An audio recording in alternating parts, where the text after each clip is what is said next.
जी अस्सलाम वालेकुम।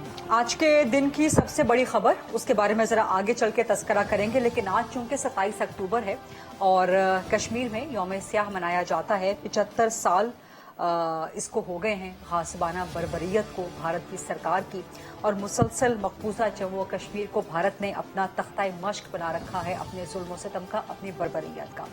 सो बतौर कश्मीरी, बतौर एक पाकिस्तानी और सबसे बढ़ के बतौर एक इंसान, बतौर एक मुसलमान, मुझे इन मामलात की बहुत ज़्यादा तकलीफ़ है।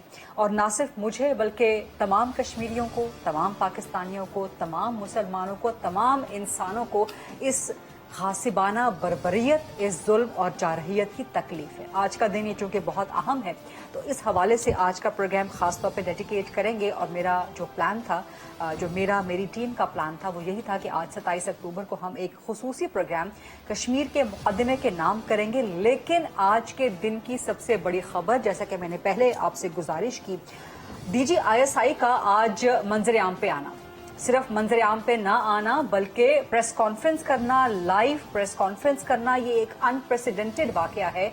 पाकिस्तान की तारीख में एक इंतहाई गैर मामूली वाकया है कि जहां पर ISI के सरबरा, पाकिस्तान की प्राइम इंटेलिजेंस एजेंसी के, ना सिर्फ पाकिस्तान बल्कि दुनिया भर में इंतहाई मोतबर, इंतहाई मुस्तनिद, इंतहाई बावकार एजेंसीज में से टॉप रैंकिंग एजेंसी ISI के सरबरा आज वो अवाम के सामने आए, 22 करोड़ पाकिस्तानियों के सामने आए। ना सिर्फ 22 करोड़ पाकिस्तानी बल्कि दुनिया भर में बसने वाले तमाम लोगों के सामने, खासतौर पर जितने भी आपके पड़ोसी ममालिक हैं या आपके दुश्मन दोस्त जितने ममालिक हैं, सबकी नजरें ISI की कारकर्दगी पर होती हैं, उसके सरबरा की परफॉर्मेंस पे होती है, उसके सरबरा की एक एक मूवमेंट पे होती हैं। सो ऐसी सूरत हाल में लेफ्टिनेंट जनरल नदीम अंजुम का पाकिस्तान के अवाम के सामने आना, बराह रास्त आना, लाइव आना, सहाफ़ियों के सवालात के जवाब देना, ये पाकिस्तान की तारीख में इससे पहले कभी नहीं हुआ। हमने देखा कि इंटेलिजेंस एजेंसीज के सरबराह, पाकिस्तान की अफवाज के सरबराहान वो भी पेश होते रहे हैं, पार्लियामान के सामने पेश होते रहे हैं, जो कि एक मुनासिब फोरम भी है जाने का, नुमाइंदगी करने का, सवाल जवाब का सामना करने का। लेकिन इस तरह से लाइव बराह रास्त अवाम के सामने मुस्तकिल आना, मुसलसल आना, कई घंटों तक, और सहाफ़ियों के सवालात के जवाब देना, सहाफ़ी जो कि अवाम के नुमाइंदे होते हैं, अवाम के सवालात करते हैं, उनकी फलाह के सवालात करते हैं। सो ये एक बहुत बड़ी हिम्मत, बहुत बड़े हौसले और बहुत नेक नियति का काम है, जिसको और बड़ी जुर्रतमंदी और बड़ी दानिशमंदी का काम है। और ये इकदाम ऐसे वक्त में किया जाना कि जब पाकिस्तान के इदारों, पाकिस्तान के एस्टैब्लिशमेंट पे एक खास गिरोह, एक मखसूस शख्स की जानिब से मुसलसल इल्जाम तराशी की जा रही है, मुसलसल उंगलियां उठाई जा रही हैं। इल्जाम तराशी तो एक छोटा लफ्ज है, जिस तरह से आप जानते हैं पाकिस्तान की हालात क्या हैं इस वक्त, सियासी हालात क्या हैं, और एक मखसूस सियासी गिरोह, एक मखसूस सियासी शख्सियत की जानिब से जिस तरह टारगेट किया जा रहा है पाकिस्तान के इदारों को, मुसलसल पाकिस्तान के बावकार, मुस्तनिद और मोतबर इदारों को, जिनका काम ना सिर्फ मुल्क की, रियासत की अंदरूनी बल्कि बैरूनी सलामती भी उनके हवाले है। तो जो भी कोई वाकया हो जाता है, छोटे से बड़ा वाकया, ये एक मखसूस सियासी जमात, एक मखसूस सियासी गिरोह और एक मखसूस सियासी शख्सियत पाकिस्तान के इदारों को टारगेट करने पे उतर आते हैं।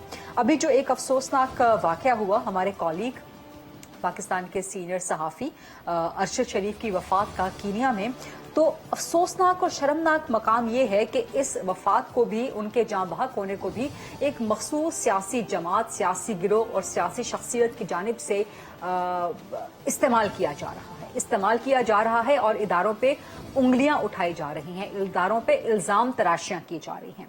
और ये इंतहाई नामुनासिब है, क्योंकि ना सिर्फ ये पाकिस्तान के अंदर एक इंतशार की, एक फसाद की, एक फितने की फजा क्रिएट करने का बाइस बन सकता है, बल्कि पाकिस्तान के जो बैरूनी दुश्मन हैं वो भी इससे फायदा उठा सकते हैं और वो भी इससे खुश हो सकते हैं, या उनका एजेंडा भी इससे पूरा हो सकता है। तो एक ऐसी शख्सियत जो पाकिस्तान के साबिक वज़ीर-ए-आज़म भी रह चुके हों, उनसे कम अज़ कम ये तवक्को नहीं की जा सकती कि उनके मातहत जो सियासी जमात है, जो सियासी गिरोह हैं, जो बाकी सियासी लोग हैं, वो इस किस्म की कार्रवाई करेंगे, या उनसे मुंसलिक जो सोशल मीडिया पे लोग हैं वो इस तरह से कार्रवाइयाँ करेंगे। लेकिन अफसोसनाक है, ये एक डिजिटल मीडिया का दौर है, डिजिटल दौर है, 5th जनरेशन वॉरफेयर का दौर है, जहां पे बयानिए बनाए जाते हैं, उस बयानिए के जरिए, उस एजेंडे के जरिए अपने मखसूस नजरियात का प्रचार किया जाता है, अपने मखसूस मफादात का तहफ़्फ़ुज़, उनका प्रचार किया जाता है, उनको आगे बढ़ाया जाता है। तो ये वो सारा पस मंज़र है, ये वो सारा बैकग्राउंड है जिनके बुनियाद पे पाकिस्तान की तारीख में पहली बार spy agency, intelligence agency, prime intelligence agency ISI के सरबराह को आना पड़ा, अवाम के सामने बराह रास्त लाइव आना पड़ा, सहाफ़ियों के सवालात के जवाब उनको देने पड़े, और ये इंतहाई गैर मुतवक्के था। मैं खुद भी उस प्रेस कॉन्फ्रेंस में मौजूद थी, वहां पर मैंने सवाल भी किया DG ISI lieutenant general Nadeem Anjum साहब से कि आखिर वो क्या चीज़ थी जिसने उनको मजबूर किया वो उसूल खुद ही तोड़े जाने पे, जो उसूल अपने ओहदे का चार्ज संभालने पे 1 साल उनको इस ओहदे पर हो चुका है। सो उस 1 साल के दौरान बल्कि अपने ओहदे का चार्ज संभालते ही DG ISI general Nadeem Anjum साहब ने जो एक कुलिया, जो एक उसूल अपना लिया था, वो ये था कि वो तशहीर नहीं चाहते थे अपनी, ना तो वो अपनी ज़ाती तशहीर, ना अपने इदारे की तशहीर, क्योंकि उनका मानना, उनका तस्लीम करना, उनका उसूल ये था कि हमारा काम हमें इस बात पे मजबूर करता है कि हम पस मंज़र में रह के काम करें और वो उसकी तशहीर ना हो। तो इस 1 साल के दौरान ही और एक 360 डिग्री का टर्न कि एक ऐसी सूरत हाल कि जहां पर आप अपने हवाले से कोई खबर चलवाना ना चाहते हो, आप अपनी खबर की तशहीर ना चाहते हो, यहाँ तक कि आप अपनी तस्वीर भी ना चाहते हो कि वो पब्लिक के सामने आए, इस एक्सट्रीम से लेके एक दूसरी एक्सट्रीम के जहाँ पे आप बराह रास्त आवाम के सामने आ गए हैं। सो ये टर्न कैसे आया, ये उसूल कैसे तोड़ा गया, यही सवाल किया मैंने आज DG ISI से लेफ्टिनेंट जनरल नदीम अंजुम साहब से, बल्कि जब उन्होंने अपनी प्रेस कॉन्फ्रेंस का आगाज किया आवाम के सामने खुद को पेश के सवालात के जवाब देने का आगाज किया, तो सबसे पहले उन्होंने इसी बात को एड्रेस किया और उनकी इसी बात को आगे ले जाते हुए मैंने DG ISI से सवाल भी किया। सुनिएगा एक बार। मुझे शौरी एहसास है कि आप लोग मुझे अपने दरमियान देख के हैरान हैं और मैं आपकी हैरानी को अच्छी तरह समझ सकता हूँ। आपको मालूम है मेरी ज़ाती तस्वीर हो, ज़ाती तशहीर हो, उस पे मेरी पॉलिसी तकरीबन 1 साल से वाज़ेह है, जिस पे मैं और मेरी एजेंसी सख्ती से पाबंद है। उसकी वजह यह है कि मेरा मनसब और मेरे काम की नोयत ऐसे है, मुझे और मेरी एजेंसी को पस मंजर में रहना। आज मैं अपनी ज़ात के लिए नहीं आया आपके पास, बल्कि अपने अदारे के लिए आया हूँ, जिसके जवान, जिसके ऑफिसर सुबह शाम इस वतन की हिफाजत में अपनी जानों के नजराने पेश कर रहे हैं। जब उनको छूट की बुनियाद पर बिला जवाज तनकीद का, तहजीक का निशाना बनाया जाए, तो बहसीत इस एजेंसी के, इस अदारे के सरबराह के, मैं खामोश नहीं रह सकता। पहला सवाल तो सर आपसे DG ISI जनरल नदीम साहब से कि आपका आना यकीनन हैरानकुन चीज थी, वो क्या मामला था जिसने आपको मजबूर किया कि आपने अपना फैसला कि आप मंजर आम पे नहीं आएंगे, या आपका इदारा जाती फैसला जो उसूल पर मबनी था, क्या ये अरशद शरीफ की शहादत है या उससे जुड़ा हुआ बयानिया जिसने आपको या आपके इदारे को मजबूर कर दिया कि आप अपना उसूल खुद ही तोड़ दें? दूसरा सर, आपने कहा कि इदारे ने फैसला कर लिया है कि ए पॉलिटिकल रहना है, ये फैसला इदारे का मुस्तकिल है या अफराद से मुंसलिक है? इदारा जाती फैसला है या ये अफराद का फैसला है, या इसके बाद जब तब्दीलियां आएंगी इदारे में तो हम वहां पर भी कुछ तब्दीली देखेंगे? मैंने पहले भी कहा ये इदारे का फैसला है, ये किसी इंडिविजुअल का फैसला नहीं है, और हमारा इदारे का एक मैकेनिज्म है जिसके तहत सीनियर मिलिट्री लीडरशिप फ्रीक्वेंटली बैठती है और मुख्तलिफ चीज़ों के ऊपर गौर किया जाता है। So it was not a one of the scene, ये एक फैसला इदारे का है और इंशाल्लाह इदारे की आने वाली लीडरशिप भी इस पे कायम रहेगी। आपने बात की कि ये जो गैर सियासी या आईनी किरदार तक महदूद रहने का फैसला है, क्या ये फर्द वाहिद का है या इदारे का है? मैंने आपसे शुरू में कहा इस पे बहुत दिन अदारे की जो कायदीन हैं उनमें बहुत बहस हुई। इस पे हर पहलू पे गौर करने के बाद अदारे ने यह फैसला किया बहसीत अदारा कि हम आईनी किरदार तक महदूद रहेंगे। आपको ये मालूम हो जो इस फैसले में शामिल थे उनमें वो लोग थे जो अगले 15 से 20 साल तक इस अदारे की क़यादत संभालने वाले, लिहाजा ये फैसला फर्द वाहिद का नहीं है। दूसरी जो आपने बात की कि किस चीज़ ने मुझे मजबूर किया, ये लफ्ज़ ठीक इस्तेमाल हुआ क्योंकि मेरी अपनी पॉलिसी थी कि मैंने तस्वीर भी नहीं लानी अपनी। वो ये थी कि मैं देखता था अक्सर कि जैसे मैंने शुरू में कहा कि एक साइड पे झूठ को इतनी आसानी है इतनी फरावानी है और हमारे जो नौजवान ज़हन हैं वो उसको कबूल करते जा रहे हैं। और मुझे किसी ज़ाती चीज़ की वजह से मैं मजबूर नहीं हुआ। जब मैंने देखा कि इससे अदारे और मुल्क में एक फितना और फसाद फैलने का ख़तरा है, सिर्फ इस वजह से कि झूठ को झूठ साबित नहीं किया जा रहा या सच खामोशी पे तुला हुआ है, तो इसलिए मैंने ये खामोशी तोड़ी और जो बाकी बातें मैंने आपको बता दी हैं। लेकिन मैं दोबारा दोहराऊंगा, गैर ज़रूरी सच मैं परहेज करूंगा। Lieutenant general Nadeem Anjum DGISI, उन्होंने आज की प्रेस कॉन्फ्रेंस में बार बार कहा कि गैर जरूरी सच से गुरेज करूंगा, परहेज करूंगा। उनका ना सिर्फ ये जुमला इंतहाई मायने खेज था, बल्कि उसके साथ साथ जिस तरह से उन्होंने कहा कि मुल्क एक मुसलसल फितने और फसाद की लपेट में है, नौजवान इससे भटक रहे हैं और दुरुस्त फैसला करने की पोजीशन में नहीं है और सच मुसलसल जो है वो रौंदा चला जा रहा है। तो इन चीज़ों ने मजबूर किया कि वो गुज़श्ता 1 साल की अपनी पॉलिसी खुद ही तोड़े और अवाम के सामने आए। ये फितना फसाद जिसका जिक्र किया, ये सिर्फ गुज़श्ता 1 साल से ही जारी नहीं है, बल्कि इसमें बहुत शिद्दत आ गई मार्च अप्रैल 2022 से, खासतौर पे जब 10 अप्रैल को अदम एतमाद की तहरीक कौमी असम्बली से मंजूर हुई। उसके बाद से हमने खास तौर पे देखा कि पाकिस्तान के इदारों को, पाकिस्तान के एस्टैब्लिशमेंट को बतौर खास टारगेट किया गया, एक मखसूस एजेंडे के तहत, एक मखसूस प्लान के तहत, और टारगेट करके जिस तरह के अल्फाज उनके लिए इस्तेमाल किए गए, कभी मीर जाफर कहा गया, कभी मीर सादिक कहा गया, सो मत सो के उनको गद्दार कहा गया। और जिस तरह आज DGISPR lieutenant general Babar Iftikhar ने भी अपनी प्रेस ब्रीफिंग में कहा कि इदारे ने फैसला कर लिया कि हमने सियासत में मुदाखलत नहीं करनी, हमने ए पॉलिटिकल रहना है, तो हमें ए पॉलिटिकल रहना भी गाली के तौर पे हमें जो है वो उसका खमियाजा भुगतना पड़ा और हमें न्यूट्रल कह के भी जानवर कहा गया, हमें गालियां दी गई। इन मामलात का जवाब किस तरह से DGISI जनरल नदीम अंजुम ने दिया, और इस दौरान उन्होंने एक बहुत इंपॉर्टेंट इंकिशाफ भी किया आर्मी चीफ की एक्सटेंशन के हवाले से। वो क्या था, वो जरा सुनिएगा। मीर जाफर कहना, मीर सादक कहना, गद्दार कहना, न्यूट्रल कहना, जानवर कहना इसलिए नहीं है कि मेरे अदारे ने, मेरी एजेंसी ने, आर्मी चीफ ने गद्दारी की है। ये इसलिए भी नहीं है कि उन्होंने कोई गैर आईनी, गैर कानूनी काम किया है। ये इसलिए है कि उनके अदारे ने गैर आईनी, गैर कानूनी काम करने से इनकार कर दिया। आपको मालूम है पिछले साल से और बिलखुसूस इस साल मार्च में हम पे बहुत प्रेशर आया और मुख्तलिफ तरीके से प्रेशर डाला गया, लेकिन अदारे ने और आर्मी चीफ ने यह फैसला किया कि हमने जो बुनियादी फैसला किया हुआ है कि अपने आप को आईनी किरदार पे महदूद रखना है, हम उससे नहीं हटेंगे। मैं ये भी आपको बता दूं, मार्च के महीने में आर्मी चीफ को उनकी मुद्दत मुलाजमत में गैर मुहिना मुद्दत की तोसी की पेशकश भी की गई, मेरे सामने की गई। ये बहुत पुरकशिश पेशकश थी, लेकिन उन्होंने इसको भी ठुकरा दिया, इसलिए कि उन्होंने जो बुनियादी फैसला किया था कि इदारे को मुतनाज़ा रोल से हटा के आईनी रोल पे लाना है। ये बहुत बड़ी खबर थी जो DGISI जनरल नदीम अंजुम ने आज सहाफियों के जरिए पाकिस्तान के 22 करोड़ अवाम, बल्कि पूरी दुनिया के लोगों के सामने रखा कि किस तरह मार्च में पाकिस्तान के मौजूदा army chief general Qamar Javed Bajwa को गैर मुअय्यना मुद्दत यानी कि ताहयात एक्सटेंशन की ऑफर की गई। अब जिस तरह DGISI ने कहा था कि गैर जरूरी सच से गुरेज करेंगे, तो इशारों करायों में उन्होंने बहुत सा सच तो बता दिया, लेकिन मार्च में जाहिर है पाकिस्तान तहरीक इंसाफ की वज़ीर आज़म इमरान खान की हुकूमत थी और उनकी हुकूमत के खिलाफ ही अदम एतमाद की तहरीक आ रही थी और यकीनी तौर पर वज़ीर आज़म इमरान खान ने ही army chief general Qamar Javed Bajwa को ताहयात गैर मुअय्यना मुद्दत के लिए एक्सटेंशन ऑफर की।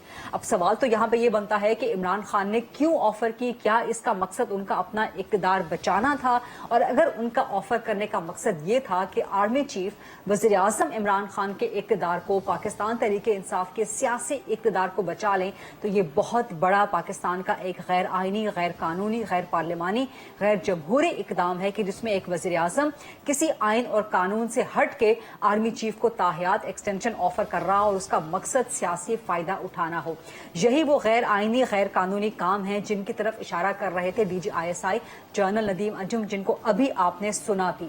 لیکن جب یہ خواہشات پوری نہ ہوئی، جب یہ تقاضے غیر آئینی غیر قانونی پورے نہ ہوئے، تو اس کے بعد انتہائی افسوسناک، انتہائی شرمناک ہے کہ اداروں پہ حملہ کیا گیا، اداروں کے سربراہان کی انٹیگریٹی کو چیلنج کیا گیا، ان کے وقار کو چیلنج کیا گیا، اور کس طرح سے ان کے لیے غیر مناسب غیر اخلاقی الفاظ استعمال کیے گئے میر جعفر کے اور میر صادق کے. اور اس کے پیچھے مقصد کیا تھا، موٹیو کیا تھا، وہ آپ کو ڈی جی آئی ایس آئی آج خود بھی بتا چکے ہیں، جو کہ اشاروں کنایوں میں سب کو پتا تھا، صحافیوں کو پتا تھا، پاکستان کے عوام کو پتا تھا، لیکن ڈی جی آئی ایس آئی اس کو آج ریکارڈ پہ لے کے آ گئے ہیں کہ ادارے نے فیصلہ کیا، جو کہ قابل تحسین ہے، لائق تحسین ہے، کہ ایک پولیٹیکل رہنا ہے، لیکن عمران خان تحریک انصاف ادارے کو مسلسل سیاست میں گھسیٹنے کے در پہ ہی رہے، اور اسی وجہ سے وہ ایک میر جعفر کا اور میر صادق کا بیانیہ بنایا گیا. لیکن ستم ظریفی ہے کہ اس بیانیے کے ساتھ ساتھ دن میں یہ بیانیہ اپنایا جاتا ہے اور رات کو جا کے آج بھی ملاقاتیں کی جاتی ہیں.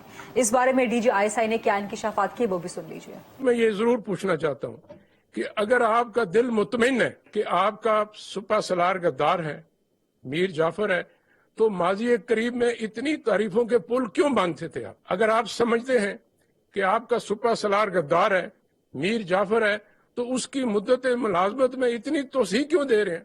عجیب بات ہے، آپ سمجھتے ہیں سپہ سالار غدار ہے، لیکن آپ انہیں کہہ رہے ہیں کہ پوری زندگی کے لیے اگر آپ نے اس ملازمت میں رہنا تو رہیں. اور اگر وہ واقعی آپ کی نظر میں غدار ہے، آپ کی سوچ میں غدار ہے، تو پھر آج بھی ان سے پس پردہ کیوں ملتے ہیں؟ مجھے آپ کے ملنے پہ اعتراض نہیں ہے، آپ ملیے، یہ ہمارا فرض ہے اس ملک کے ہر شہری کی آواز پہ لبیک کہنا. لیکن یہ نہ کریں کہ آپ رات کی خاموشی میں بند دروازوں کے پیچھے ہمیں ملیں، اپنی آئینی غیر آئینی خواہشات کا اظہار کریں، وہ بھی آپ کا حق ہے. لیکن یہ نہیں ہو سکتا کہ دن کی روشنی میں اسی بندے کو آپ غدار کہیں. آپ کی قول و فعل میں، فکر و تدبر میں اتنا کھلا، اتنا بڑا تضاد ٹھیک نہیں. یہ کیسا کھلا، یہ کیسا بڑا تضاد ہے ہمارے ملک کی ایک مخصوص سیاسی شخصیت کے اندر؟ یہ کس قسم کا دوغلا پن ہے، کس قسم کی منافقت ہے کہ دن میں آپ بیانیہ اپناتے ہیں کہ فلاں میر جعفر ہے، فلاں میر صادق ہے، فلاں غدار ہے، فلاں جانور ہے، فلاں نیوٹرل ہے، اور رات کو پھر آپ انہی سے ملاقاتیں کرتے ہیں. اسی وہ تضاد، اسی منافقت، اسی دوغلے پن کی طرف آج کی پریس کانفرنس میں اشارہ کیا گیا. اور یہ اتنا بڑا الزام ہے، یہ کیجولی یہ الزام بہت تھرو کر دیا جاتا ہے، خاص طور پر پچھلے کچھ عرصے میں پاکستان میں یہ ایک عجیب قاعدہ، ایک عجیب قانون بن چکا ہے کہ کوئی آپ سے اختلاف کرتا ہے، کوئی آپ کی سوچ سے اختلاف کرتا ہے تو آپ اس کو فوراً غدار کہنا شروع کر دیتے ہیں. لیکن یہ لوگوں کے لیے باعث تکلیف ہوتا ہے، یہ ان کی انٹیگریٹی کے لیے، ان کے وقار کے لیے باعث تکلیف ہوتا ہے. اور اسی کی طرف پھر آخر میں پریس کانفرنس کے تقریباً پریس بریفنگ کے اختتام پہ D G I S P R lieutenant general Babar Iftikhar نے کس طرح سے نشاندہی کی. یہ سننے والے جملے ہیں، یہ آپ کے دل کو چھوتے ہیں، یہ جملے خاص طور پہ سنیے گا. میری آپ سے ریکویسٹ ہوگی کہ اپنے اداروں پر اعتماد رکھیں. اگر ہم سے ماضی میں کوئی غلطیاں ہوئی ہیں تو پچھلے 20 سالوں سے ہم اپنے خون سے ان کو دھو رہے ہیں. یہ آپ کی فوج ہے. یہ وردی پہنے ہوئے 35 40 سال نوکری کے بعد کوئی غداری کا توق لٹکا کے گھر نہیں جانا چاہتا. ہم کمزور ہو سکتے ہیں، ہم سے غلطیاں ہو سکتی ہیں، مگر ہم غدار اور سازشی ہرگز نہیں ہو سکتے. اس چیز کا ادراک سب کو کرنا ہوگا. ہم سے غلطیاں ہو سکتی ہیں، ہم کمزور ہو سکتے ہیں، لیکن ہم غدار اور سازشی نہیں ہیں.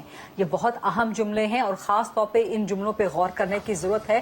ادارہ ایڈمٹ کر رہا ہے کہ اس سے ماضی میں غلطیاں ضرور ہوئیں، لیکن ان غلطیوں کا ازالہ پھر وہ اپنے خون سے اس کا کفارہ وہ ادا بھی کر رہا ہے اور مسلسل کرتا جا رہا ہے. اور اس کے بدلے میں وہ کسی ثمر کا مطالبہ نہیں کرتا، وہ کسی تشہیر کا مطالبہ نہیں کرتا، وہ اس کو ایکنالجمنٹ کا مطالبہ بھی نہیں کرتا. وہ صرف آپ سے اتنی اپیل کرتا ہے، درخواست کرتا ہے کہ کم از کم آپ غداری کے اس طرح کے الزامات، سازش کے اس طرح کے الزامات صرف اپنے سیاسی مفادات کے لیے استعمال نہ کریں. یہ بہت دل کو چھونے والی، دل سے نکلی ہوئی، دل سے چھونے والی ایک اپیل ہے. اور مجھے امید ہے کہ ایک مخصوص سیاسی گروہ، ایک مخصوص سیاسی شخصیت کم از کم ان الفاظ پہ ضرور جو ہے وہ دھیان دیں گے، ان الفاظ کو ضرور کم از کم کھلے ذہن اور کھلے دل کے ساتھ ایکسیپٹ کریں گے. اس پریس بریفنگ کی جو امپورٹنٹ چیزیں تھیں وہ تو میں نے آپ کے سامنے رکھ دی، لیکن اس کا ایک اور اہم پہلو جس بنا پہ یہ پریس بریفنگ آج جس کا انعقاد کیا گیا تھا وہ سینئر صحافی ارشد شریف کی کینیا میں وفات کے حوالے سے تھا. اب چونکہ اس پہ انکوائری کمیشن اپنی تحقیقات کر رہا ہے، لیکن بہت سے سوالات ہیں جن کے جواب ابھی آنا ضروری ہیں. وہ کیا سوالات ہیں ان کا ایک احاطہ بہت اچھے انداز میں D G I S P R نے اپنی پریس بریفنگ میں کیا. ذرا ایک ریکیپ کر لیجیے.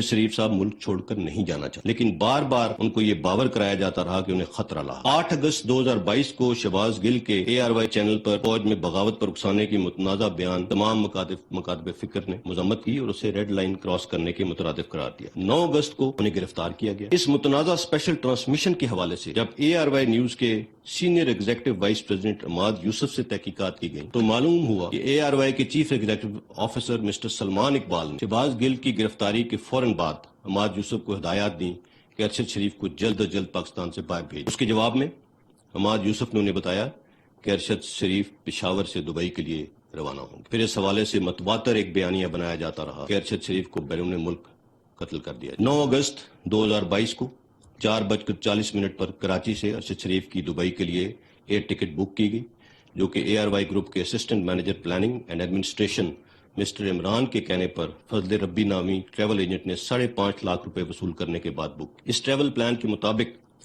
9 ستمبر 2022 کو ارشد شریف کو پاکستان واپس آنا تھا. 10 اگست کو ارشد شریف باچا خان انٹرنیشنل ایئرپورٹ پشاور سے ایمریٹس انٹرنیشنل کی پرواز EK 637 کے ذریعے صبح 6:10 پر دبئی کے لیے روانہ. ارشد شریف کو KP گورنمنٹ نے اس دوران مکمل پروٹوکول فراہم کیا.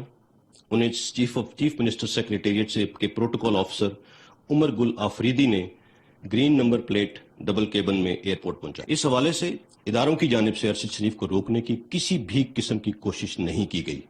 اگر گورنمنٹ روکنا چاہتی FIA کے ذریعے یہ کر سکتی تھی. ارشد شریف صاحب تب تک UAE میں رہے جب تک ان کے پاس UAE کا ویلڈ ویزا تھا. ارشد شریف UAE سے کینیا کی جانب اس وقت روانہ ہوئے جب ان کا دبئی کا ویزا ایکسپائر ہوا. ہماری اطلاع کے مطابق کسی نے سرکاری سطح پر ارشد شریف کو دبئی سے نکلنے پر مجبور نہیں کیا. تو وہ کون تھے جنہوں نے انہیں وہاں سے جانے پر مجبور؟ یہاں پر یہ بھی سوال اٹھتا ہے کہ UAE روانگی سے منسلک دستاویزی معاملات کو کس نے سر انجام؟ متحدہ امارات میں عرب امارات میں ارشد شریف کے قیام و طعام کا بندوبست کون کر رہا؟ کس نے انہیں مسلسل یہ باور کرایا وہ پاکستان واپس نہ آئے ورنہ انہیں مارا؟ کس نے انہیں یقین دلایا کہ ان کی جان بیرون ملک خاص طور پر کینیا جیسے ملک میں محفوظ؟ ایک بیانیہ یہ بھی بنایا جا رہا ہے کہ جب ارشد شریف کو دبئی سے نکلوایا گیا تو صرف کینیا ہی وہ ویزا فری ملک تھا جہاں پہ وہ انٹری لے سکتے تھے. حالانکہ دنیا میں کم از کم 34 ایسے ممالک ہیں جہاں پر ویزا فری انٹری پاکستانیوں کو موجود. ارشد شریف کیوں کر کینیا پہنچے اور ان کی میزبانی کون کر رہا؟ ان کا پاکستان میں کس کس سے رابطہ؟ ارشد شریف کی وفات سے منسلک کردار وقار احمد اور خرم احمد کون ہے؟ ان کا ارشد سے کیا رشتہ؟ کیا ارشد انہیں پہلے سے جانتے تھے یا کسی نے یہ رابطہ استوار کرایا؟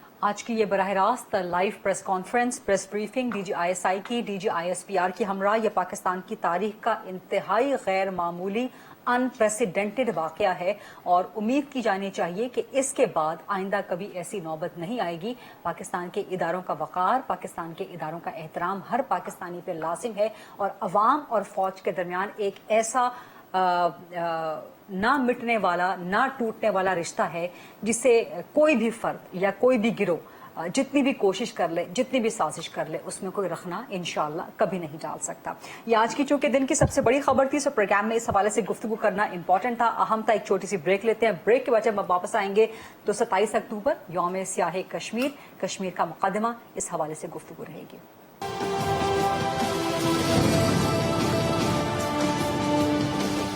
جی welcome back after the break. اور اب کشمیر کا مقدمہ 27 اکتوبر یوم سیاہ کشمیر، اس حوالے سے گفتگو کریں گے. اپنے پینل کا آپ سے تعارف کروا دوں. سب سے پہلے میرے ساتھ موجود ہیں شمیم شال صاحبہ، سینئر حریت رہنما ہیں، سینئر کشمیری حریت رہنما ہیں. میرے ساتھ موجود ہیں عبدالحمید لون صاحب، یہ بھی کشمیری حریت رہنما ہے، پاکستان میں بہت زبردست طریقے سے کشمیر کا مقدمہ لڑ رہے ہیں. الطاف حسین وانی صاحب سینئر کشمیری حریت رہنما ہیں اور یہ بھی پاکستان میں کشمیر کا مقدمہ نہ صرف پاکستان میں، پاکستان سے باہر بہت بہترین انداز میں اور ایک طویل عرصے سے جد و جہد کر رہے ہیں. میرے تینوں جو آج پارٹیسپینٹس ہیں.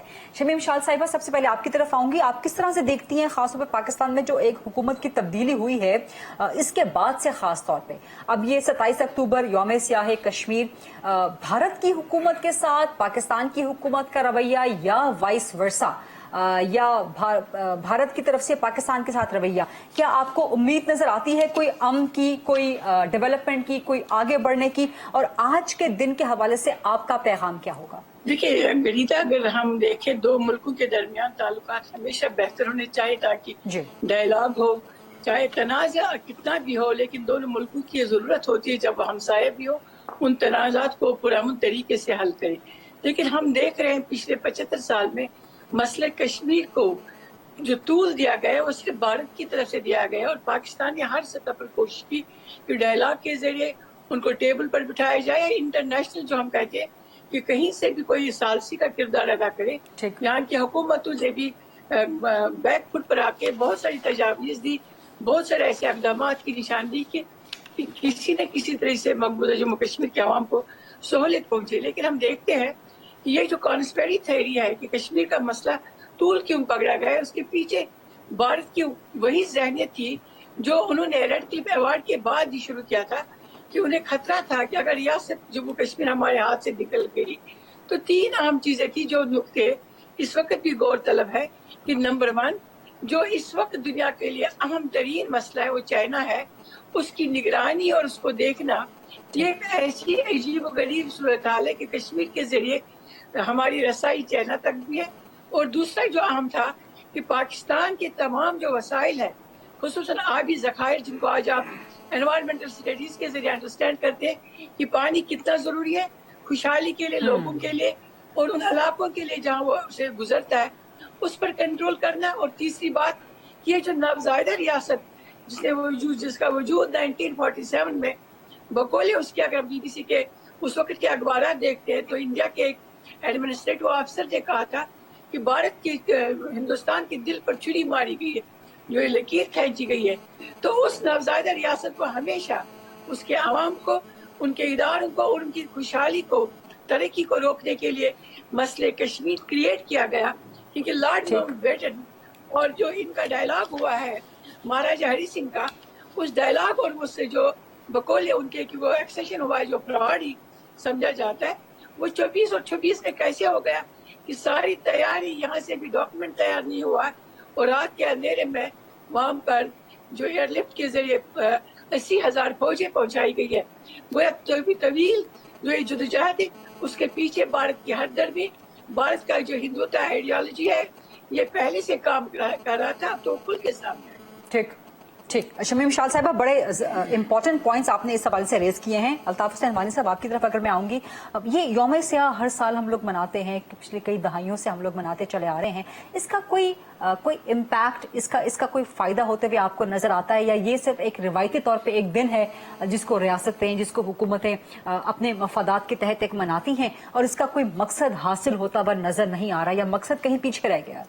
نہیں، بنیادی طور پر اس دن کے منانے کا مقصد جو ہے ضرور کرنے کا مقصد وہ ہے کہ ایک تو ہم ریٹریٹ کریں اپنی commitment towards the cause of Kashmir, اور دوسرا اپنی ینگر جنریشنز کو اس دن کے حوالے سے تاریخ کے واقعات سے ان کو آشنا کریں، انہیں آشنا کریں تاکہ تاریخ میں کیا ہوا ہے، ہم کیوں اس مقمصے میں پڑے ہیں، کیوں ہمارے ہاں ہندوستان کی فوج ہے، کس طرح وہ آئی اور کس طرح وہ غیر قانونی تھی، کس طرح وہ غیر اخلاقی طور پر آئی، اور پھر جو انہوں نے اقوام متحدہ میں وعدے کیے ان وعدوں کی خلاف ورزی کس طرح کی. تو اس سے یہ ہے کہ جو آج ہم یہ دن مناتے ہیں، ہم اس کو ریٹریٹ کرتے ہیں اپنی کمٹمنٹ ٹورڈز کشمیر کاز، تو اس سے ہماری نوجوان نسل بھی اس سے آگاہ رہتی ہے، اور دوسرا دنیا بھی یہ بھول نہ جائے کہ اور ہندوستان بھی یہ چیز بھول نہ جائے کشمیری اپنے کاز کو بھول گئے ہیں. ان کے لیے تو ہم دن رات لڑتے ہیں ہندوستان کے ساتھ، ہماری جنگ جاری ہے ہندوستان کے ساتھ، ہندوستان نے اپنی فوجیں 10 لاکھ سے زائد فوجیں وہاں پر لا کے رکھی ہیں، لیکن انہیں ہم باور کرتے ہیں کہ آپ کی ریمائنڈر ہے ان کے لیے. ٹھیک، بہت خوبصورت بات ہے یہ. عبدالحمید لون صاحب، کشمیری نوجوان نسل اس وقت جو کشمیر میں جدوجہد آزادی ہے وہ تو نوجوان نسل کے ہاتھ میں آ چکی ہے، لیکن جو پاکستان کی نوجوان نسل ہے، کیا آپ کو لگتا ہے، آپ پاکستان میں بہت کام کرتے ہیں کشمیر کوز کے لیے، کہ وہ کشمیر کوز سے پاکستان کی نوجوان نسل اسی طرح جڑی ہوئی ہے، اسی طرح آگاہ ہے، یا اسی طرح کا وہ پیشن اور جذبہ رکھتی ہے جیسے اس وقت مقبوضہ کشمیر میں نوجوان نسل لڑ رہی ہے اس جدوجہد کو؟ جی گریدہ، بالکل، اس میں کوئی شک نہیں کہ ہماری تحریک آزادی جو ہے یہ ابھی نوجوانوں کی تحریک ہے، اور جو ہمارے قائدین بھی گزرے ہیں وہ انہوں نے بھی نوجوانی بلکہ طالب علمی کے زمانے سے جدوجہد کا آغاز کیا تھا. برہان وانی ہمارے سامنے، وہ بھی نوجوان تھا.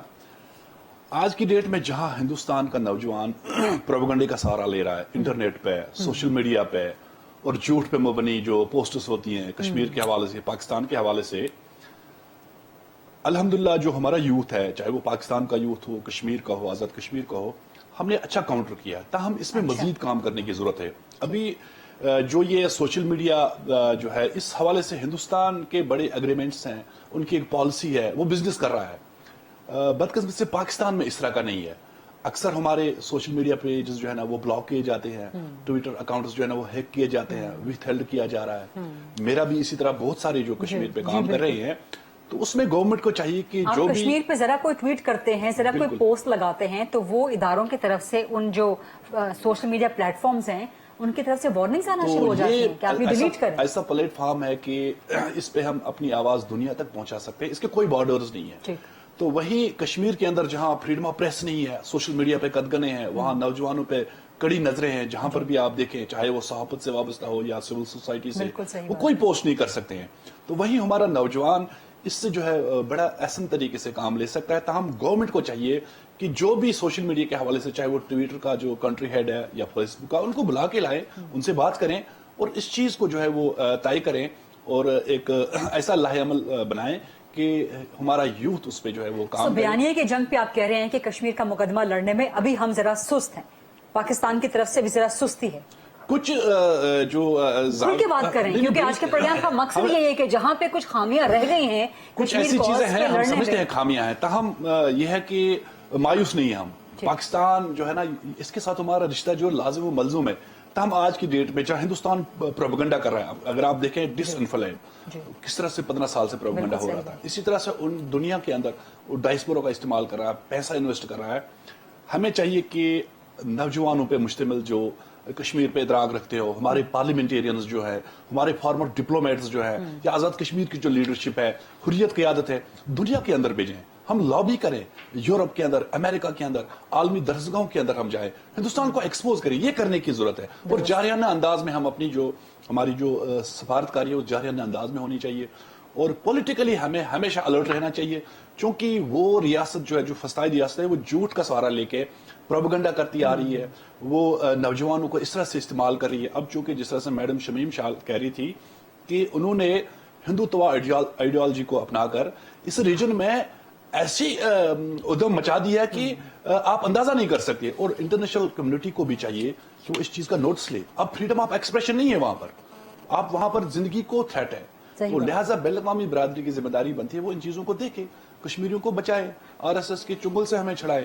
تاہم ان چیزوں پہ کام کرنے کی ضرورت ہے. سیمینارز ہو، کانفرنسز ہو، زیادہ سے زیادہ ہم اس چیز کو ہائی لائٹ کریں. تو یہ کام ہے. تو میں سمجھتا ہوں کہ انشاءاللہ آگے ہم بڑھ رہے ہیں، بہت کام کر بھی رہے ہیں. سیمینارز، کانفرنسز بہت آپ لوگ اس پہ آرگنائز کرتے ہیں. ایک تھاٹ پروسیس جو ایووک کرنے کا ہے. میں آپ کے پاس دوبارہ بھی آؤں گی. پروگرام میں کشمیر کے مقدمے پر ہم بات کر رہے ہیں، لیکن ایک چھوٹی سی بریک کا وقت ہوا ہے. Let's take a short quick break, پھر واپس آتے ہیں. جی welcome back after the break. Shamim Shal صاحبہ، یہاں پر جو بات ہو رہی ہے، جو عبدالحمید لون صاحب نے بھی کی ہے کہ انٹرنیشنل برادری کو جگانے کی ضرورت ہے. ابھی کچھ عرصہ پہلے، چند ہفتے پہلے، 2-2.5 ہفتے پہلے اقوام متحدہ کے سیکرٹری جنرل وہ بھی بھارت میں موجود تھے. اب وہاں جا کے انہوں نے انسانی حقوق کی جو خلاف ورزیاں ہیں اس پہ بھارت کو جھنجھوڑا ہے اور کہا ہے کہ بھارت انسانی حقوق کی بدترین خلاف ورزیاں جو اس کے ہاں ہو رہی ہیں، جو دنیا بھر میں بدترین ہیں، وہ بند کرے. لیکن کیا وجہ ہے کہ انسانی حقوق کی بدترین خلاف ورزیاں مقبوضہ کشمیر میں عالمی برادری کو نظر نہیں آتی، اور جو مقبوضہ کشمیر پہ قراردادیں ہیں ان پہ عالمی برادری اس طرح سے اپنا فٹ جو ہے وہ سیٹ اپ آن نہیں کرتی کہ جی ان قراردادوں پہ عمل کروایا جائے، جبکہ انسانی حقوق کی دیگر علاقوں میں ہندوستان میں جو خلاف ورزیاں ہو رہی ہیں وہ عالمی برادری کو فوراً نظر آ جاتی ہیں. دیکھیے غریدہ، دو چیزیں بہت اہم ہیں. آپ سب جانتے ہیں، یا تو ہمارے پاس انٹرنیشنل میڈیا ہوتا ہے، الجزیرہ ہوتا ہے، فاکس ٹی وی ہوتا ہے، ہمارے پاس وائس آف امریکہ ہوتا ہے. لالمائی میسکر کی طرح ہم بھی ویتنام کی طرح 2 دن میں امریکن تمام سوسائٹیز گھروں سے آگ برس جاتی کہ لوگ نکل جاتے کہ یہ کیا ویتنام میں ہو رہا ہے. تو لوگ سڑکوں پر آتے تو امریکہ کو وڈرا کرنا پڑتا. یا ہمارے پاس وہ طاقت ہوتی، فوجی طاقت ہوتی، تو ہم بھارت کا مقابلہ کرتے. یا تیسری اہم بات یہ ہے کہ کاش ہمارے پاس اس طرح کا کوئی اسٹرکچر ہوتا مقبوضہ جموں کشمیر کے عوام کے پاس کہ وہ خود لوگوں کے پاس جاتے، کیونکہ ان کا اسٹیٹس جو ہے 2 ملکوں کے درمیان کا ایک سینڈوچ ہے جس کو جب چاہیں گے، جس طرح سے چاہیں گے، انڈیا موڑ سکتا ہے. تو 2 چیزیں بہت ہمیں، آپ خود میڈیا کو سمجھتے ایک پاورفل انسٹرومنٹ ہے، اس کو ہم یوٹیلائز نہیں کر پائے ابھی تک. جبکہ بھارت کا ایک نیریٹو جو ہے، جو جس پروپیگنڈا کو انہوں نے کارپوریٹ انڈین میڈیا نے جس طرح سے اچھالا ہے، اور جو 2019 کا جو ایکٹ ہے 5 اگست کا، جس طرح سے انہوں نے اس پر پردہ ڈالا ہے، تو तो वो दुनिया ने तो उसको एक्सेप्ट भी किया, अडॉप्ट भी किया। तो यूएन खामोश क्यों है कि ताकतवर होते तो हम हमारी बात सुनते, काश यूक्रेन की तरह हम होते, कोई एक हमारे 10,000 अपने ही फौजी होते। एक पीसफुल जोन का इलाका है जहाँ कभी लोगों ने अभी मुर्गा भी कभी ज़बह नहीं करना किया था जब 1947 से पहले, कि हमारे पास चाकू रखने की भी इजाजत नहीं थी। तो उन पीसफुल, उन ऐसे अमन पसंद लोगों ने एक पूरा अमन जद्दोजहद शुरू की, जिसका जो सबसे बड़ा उनका सहारा है वो पाकिस्तान है, फरीक है, एक वकील है। तो हमारे मेरे दो बुनियादी आपके, क्योंकि मीडिया की बात हो रही है, आपको या तो हमारी वॉइस बनना है और या आपको उसी तरह से बनना है जिस तरह इंडियन मीडिया है। तो आपको हमें कवरेज देनी है हर तरह के छोटे बड़े वाक़ात का, कि हमारी लीडरशिप को वो गला कर मार कर जेलों से अब लाशें भेज रहे, कोई वहाँ बाहर नहीं निकल सकता क्योंकि वहाँ से गायब हो जाएंगे नौजवान। तो आबादी कितनी है? या तो दूसरा अहम काम यह है कि हम मरने के लिए पैदा हुए थे, तो चले आपकी डिफेंस लाइन पर तो हम खड़े हैं ना। 1 करोड़ की आबादी आपकी डिफेंस लाइन को इस तरह से रखेगी महफूज कि खुदा न खास्ता उनको हम आज़ाद कश्मीर की तरफ आने नहीं देंगे। लेकिन ये काम सबसे ज्यादा एक मजबूत पाकिस्तान की मजबूत पॉलिटिकल लीडरशिप ने करना है, एक नैरेटिव बनाना है, एक नेशनल कंसेंसस बनाना है कि इससे आगे कुछ नहीं, चाहे हम सारे मिलके। फिर देखिएगा हिंदुस्तान 1997 में क्या बॉर्डर्स पर फौज लेके नहीं आया था? उस वक्त भी आप न्यूक्लियर पावर थे। अब हम क्यों डरे हुए हैं? इसलिए कि यहाँ की जो ये पॉलिटिकल क्राइसिस है या ये जो अनसर्टेनिटी क्रिएट की जाती है, वजूहात मैं बयान नहीं करूंगी, आप सबसे ज्यादा बेहतर जानते। लेकिन एक मजबूत पाकिस्तान और उनका मजबूत नैरेटिव जब तक सामने नहीं आएगा तो ये हालात ऐसे ही रहेंगे। एक मजबूत पाकिस्तान और यहाँ से जनरेट होता एक मजबूत बयानिया, क्योंकि जाहिर है बयानिए की जंग का दौर है। थोड़ा सा डिबेट को आगे बढ़ाते हुए अल्ताफ हुसैन वानी साहब, क्या आप समझते हैं कि भारत के साथ ताल्लुकात, सिफारती ताल्लुकात तो खैर हमारे हैं ही, लेकिन जो मुज़ाकराती ताल्लुकात हैं वो बहाल हो सकते हैं जब तक मसला कश्मीर या भारत का जो 5 अगस्त 2019 का यूनिलैटरल डिसीजन था उसको रिवर्स किए बगैर? क्या ऐसा मुमकिन है कि हम बाकी मामलात पे बातचीत को आगे बढ़ा लें और कश्मीर चूंकि बहुत पेचीदा संजीदा है तो उसको हम जरा आखिर में आके टैकल करें और बाकी मामलात पे एक सॉफ्ट डायलॉग पीस का हम बढ़ाते हुए चलें, और जब वो चीजें सॉर्ट आउट हो जाएं तो फिर हम कश्मीर पे भी सॉर्ट आउट करें? कैसा मुमकिन है? देखिए, मुमकिन होने में तो कुछ भी मुमकिन है, लेकिन जब हम हिस्टोरिकली देखते हैं तो हिंदुस्तान और पाकिस्तान के जितने भी मुज़ाकरात हुए, और अक्सर ये कहा गया कि let us talk about the irritants and then about Kashmir. जो भी मुज़ाकरात हुए उन मुज़ाकरात का कॉन्फिडेंस बिल्डिंग मेजर्स हुए, सारी चीजें हुई। At the end of the day one bullet और वन थिंग हैपन्स और सारी चीजें पॉइंट 0 पर पहुंच जाती हैं। इस वक्त की सूरत हाल ये है कि हिंदुस्तान ने 5 अगस्त के बाद जो चीजें की है, जिस तरह से वो कश्मीर के अंदर उसने कश्मीर का सियासी नक्शा भी तब्दील किया, कश्मीर का आबादी का नक्शा भी तब्दील किया, कश्मीर का मजहबी नक्शा भी वो तब्दील कर रहा है। हर सतह पर वो अपनी कार्रवाइयां वहां पर कर रहा है और किसी जगह उसको रोक नहीं है। और दूसरी बात, हमारी तरफ से, पाकिस्तान की तरफ से हर दफा ये आया कि हम तैयार हैं, बातचीत करने के लिए तैयार हैं। फॉर्मर प्राइम मिनिस्टर ने कहा था पहले कि हम तैयार हैं, फिर उन्होंने कहा कि ये भी करेंगे। आज भी लोग कहते हैं कि पाकिस्तान के, हिंदुस्तान के साथ कुछ लोग तिजारत की बात करते हैं, कुछ लोग बातचीत की बात करते हैं, लेकिन हमें देखना है कि रेस्पॉन्स इंडिया की तरफ से क्या है। Is India ready to talk? अगर हिंदुस्तान ने चूंकि एक ऐसी पोजीशन ली है जिस पोजीशन से वो पीछे हटना नहीं चाहता है, वो हमें एग्जॉस्ट करना चाहता है ताकि हम कहें कि अच्छा जी आज मुज़ाकरात करते हैं, जो कुछ आपने 5 अगस्त को किया इसके बाद से मुज़ाकरात करते हैं। तो we have to think over it, क्या हमने कहां पर जाना होगा। उसके लिए जो सबसे बड़ी बात जो है हमारे यहाँ, जो इस वक्त भी बनी हुई है, जिस वजह से हमारी सफारतकारी अभी जो I think I will give credit to the current foreign minister, जिस तरह से वो बिलावल भुट्टो जरदारी साहब ने जिस तरह से इंटरनेशनल मीडिया को उन्होंने टैकल किया और जिस तरह से उन्होंने बात की खुलकर, जब उसके यूक्रेन पर बात कर रहे थे कि आप इस पर सपोर्ट क्यों नहीं करते, उसने कहा ये जारियत है, लेकिन वहां भी जारियत हुई थी 75 साल पहले। अगर ये है तो वो क्यों नहीं है? अगर यहाँ आप इकट्ठे, अगर हम मुझे कहते हैं आप यहाँ मैं वोट करूं तो वहां आप वोट क्यों नहीं करते? Why don't you do that? So he was very categorical on that. So Pakistan leadership has been categorical, but at the same time we have to grow और जो हमारी आजकल की सियासी और माशी सूरत हाल है, इससे निकल कर ये चीजें सारी हो सकती हैं। ये बहुत इंपॉर्टेंट और सबसे क्रिटिकल और सबसे मुश्किल ये बात है कि पाकिस्तान के अंदर जब तक इस्तेहकाम होगा तभी आप कश्मीर का मुकदमा एक मजबूती के साथ आप लड़ सकते हैं, जब तक आपकी पॉलिटिकल गवर्नमेंट मजबूत होगी। यही सवाल जो मैंने बानी साहब से किया, लॉन साहब, अब्दुल हमीद लॉन साहब, यही सवाल आपसे कि क्या हम बाकी मामलात पे बातचीत भारत के साथ आगे बढ़ा सकते हैं, और कश्मीर चूंकि इंतहाई पेचीदा, इंतहाई हसास है दोनों मुल्कों के लिए, तो उस पर हम बाद में गुफ्तगू कर लें, क्या ये मुमकिन है? देखिए, पाकिस्तान ने हमेशा पॉजिटिव अप्रोच अपनाया है। अगर आप देखें, कई दफा जो है लचक का मुजाहरा भी किया है। बिल्कुल सही। और अगर हरदर्मी का मुजाहरा है तो वो इस फसाई रियासत की तरफ से है। सही बात है। आप कभी तवक्को न रखें कि वो कोई खैर कवा होगा हमारा। ठीक। आप ट्रेड की जब बात करते हैं या बिजनेस की बात करते हैं, रोज अव्वल से ही अगर आप देखें, हिंदुस्तान ने कभी भी पाकिस्तान को दिल से तस्लीम नहीं किया। यहाँ पर जो हमारी अभी इकॉनमी तबाही के दहाने पे है, अगर आप देखें क्रिकेट के मैदान जो है ना वो तबाह हुए हैं। अच्छा, टेररिज्म हुआ, यहाँ 70-80 हजार लोग मारे गए हैं, अभी भी उसकी कारिस्तानियां जारी है। तो कुछ लोगों का ऐसा कहना कि हम उनके साथ ट्रेड करें, चाहे वो मोहम्मद मंशा हो या रजाक दाऊद, कभी भी हिंदुस्तान नहीं चाहेगा कि वो अपनी रगों से खून निकाल कर आपके रगों में डालकर आपको जो है ना वो कभी मजबूत नहीं देना चाहता। तो लिहाजा हमने जो है ना किसी और चीज का तयन करना होगा। अब पाकिस्तान का फ्यूचर ब्राइट है। मैं आपको बताऊं, यहाँ पर सीपैक जो है ये गेम चेंजर साबित हो सकता है। इंशाल्लाह पाकिस्तान का फ्यूचर इतना ब्राइट है कि आपको मैं बता नहीं सकता है। हमने इंशाल्लाह आगे बढ़ना है, दुनिया अब हमारे साथ होगी और ये तना हो जाएगा। ये वैसे भी 5 अगस्त के बाद तना है, तो हमने कुछ चीजों पे जो है वो जारियाना अंदाज अपनाना होगा, हमने उन पे जो है ना काम करना होगा। तो वही मैं समझता हूँ कि कश्मीर के हवाले से भी आज की डेट में हमने एक जो है वो कौमी मजलिस भी बुलानी होगी, जिसमें हम कुछ चीजों का तयन करें, कोई हिकमत बिल्कुल अपनाएं। और इंशाल्लाह मैं समझता हूँ कि आने वाला वक्त जो है वो हमारे लिए जो है वो समर आवर साबित होगा।